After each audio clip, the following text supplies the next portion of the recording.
হরিদিন তো গেল সন্ধ্যা হলো একেবারে পারি করো আমারে ও তুমি পারের করে তাক জেনেবার তাক তাই ডাকি তোমারে হরিদিন তো গেল একবারে সন্ধ্যা হলো পারি করো আমারে হরিদিন তো গেল সন্ধ্যা হলো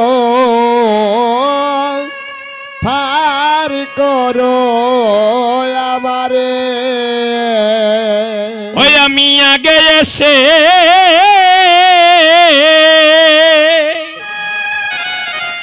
ও ঘাটে রইলাম বসে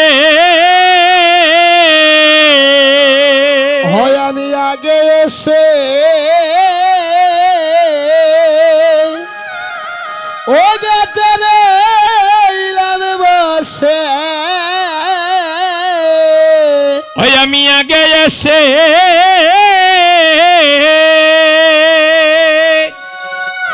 ও ঘাটে রইলাম বসে হয় আমি আগে এসে ও ঘাটে রইলাম বসে যারা পাচে আইলো আগে গেল আমি রইলাম পরে ও তারা পাশে এলো আগে গেল আমি রইলাম পরে হরিদিন তো গেল সন্ধ্যা হলো একেবারে পারি করো আমারে হরিদিন তো গেল সন্ধ্যা হলো পার করো আমারে ও বলি করি নাই যা তুমি পারি করতা বলি করি নাই যা নিতাই গৌর হরিব হয়ে গেতে খর পা বলি করি নাই যা তুমি পারি করতা শনি করি নাই যা তুমি তারে খর পা আমার নাই সে করি আমি দিন বিকারি দেখো জুলি জারি ঘরে আমার নাই সে করি দিন বিকারি দেখো জুলি জারি দেখো জুলি ধারি হরিদিন তো গেল সন্ধ্যা হলো একবারে পারি করো আমারে হরিদিন তো গেল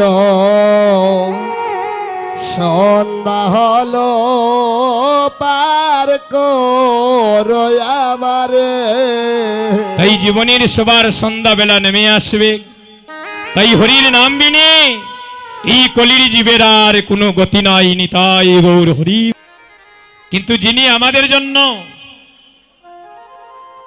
14 বছর শান্তিপুরের বাবলা তোলায় বসিয়া গঙ্গা জলার তুলসী পত্র দ্বারা আমার গৌর হরিকে প্রেম ভক্তি ভরে ডেকেছিলেন। হে দিনহীনের বন্ধু অনাথের নাথ, তুমি একবারে কৃপা করে এসো, এসে তোমার এই কলির জীবের তুমি দুর্দশা একবার মোচনে করে দিয়ে যাও। তাই বলছেন আসিয়া উদয়িত রায় সন্মুখে দেখিতে পায়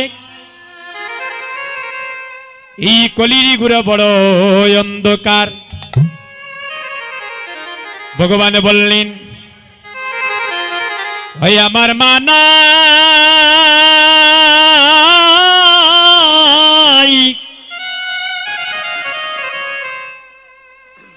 আমার বাবা নাই, আমার বন্ধু নাই, বন্ধু নাই গো, হয় আমার মাহানা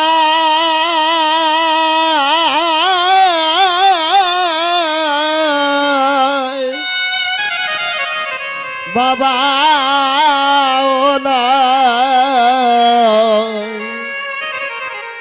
বন্ধু নাই গো, ওই আমায় আপন করে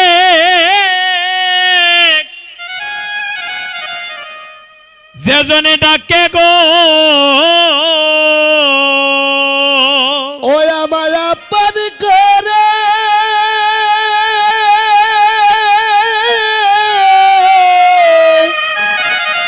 আমায় আপন করে যেজন ডাকে গো,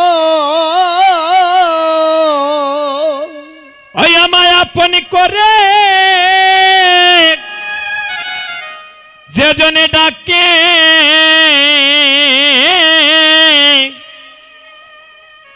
আমি তার হই গো,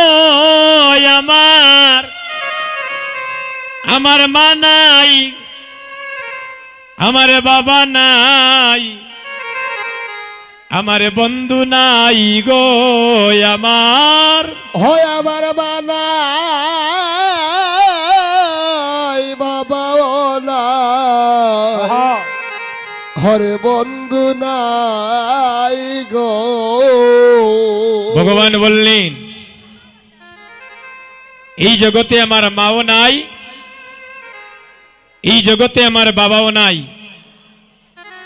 এই জগতে যেজন আমায় প্রেম ভক্তি ভরে ডাকে আমি জনম জনম তার হয়ে যাই। তাই তো জন্ম নিয়েছিলেন দৈবকীর উদরে, আর মা বলে ডেকেছিলেন যশোমতীকে। ভগবান ভক্তের প্রেম ডুরে জন্মে জন্মে বাধা, আমার ভক্ত আছে যেখানে আমি ছুটে যাই সেখানে, ভক্তই আমার মাতা পিতা, ভক্তই আমার গুরু, আরে ভক্তই আমার নাম রেখে দিয়েছে বাঞ্ছা কল্পতরু। ভক্তের হাতে আহারে করি ভক্ত দিলে কাই, আরে ভক্তের দেহতরি যেদিন অচল হয়ে যায় আমি নিজে বইটা গাই। ভক্তের দেহতরি যেদিন অচল হয়ে যায় রে সেদিন আমি নিজে বইটা বাই। তাই অদ্বৈত প্রভু আমার এই কলির জীবের দুর্দশা দর্শনী করে শান্তিপুরের বাবলা তোলায় বসিয়া গঙ্গা জল আর তুলসী পত্র দ্বারা আমার মহাপ্রভুকে ডাকতে শুরু করলেন। সেই অদ্বৈত প্রভুর বাড়ি হচ্ছে সুনামগঞ্জ জেলা তাহিরপুরি থানা নবগ্রামে জন্মগ্রহণ করলেন, যার মায়ের নাম ছিল নাবা দেবী, আর যার পিতার নাম ছিল কুপের আচার্য। সেই শান্তিপুরের বাবলা তোলায় বসিয়া প্রতিদিন একটা তুলসী পত্র চারেন, ওই তুলসী পত্রটা বাইট চলে যায়। একদিন, দুই দিন, এক মাস, 2 মাস, 1 বৎসরে, 2 বৎসরে করিয়া যেদিন 14 বৎসর পূর্ণ হলো ওই দিন দেখা যায় তুলসী পত্রটা উজান যায়। আপনারা কেউ গিয়েছেন অদ্বৈত অঙ্গনে গিয়েছেন? সুনামগঞ্জে গিয়েছেন অদ্বৈত প্রভুর বাড়িতে। এখানে একটা দুর্গা মন্দির আছে, পঞ্চতত্ত্ব মন্দিরের পাশে এখানে একটা দুর্গা মন্দির আছে। ওই সময় আমল ছিল দিব্যসিংহ রাজার আমল। দিব্যসিংহ রাজার কুলপুরে ছিলেন আমার অদ্বৈত প্রভুর পিতা কুপের আচার্য। প্রতিদিন সেখানে মা দুর্গার পূজা হতো। আমরা যে পনাতীর্থে গিয়ে একটা নদীতে স্নান করি, ওই নদীটার নাম হলো জাদুকাটা নদী।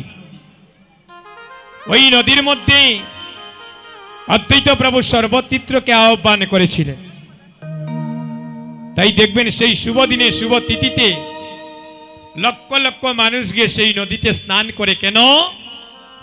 মনে মনে ভাবি ওই শুভ দিনে স্নান করলে দেহটা পবিত্র হয়, পাপ মোচন হয়।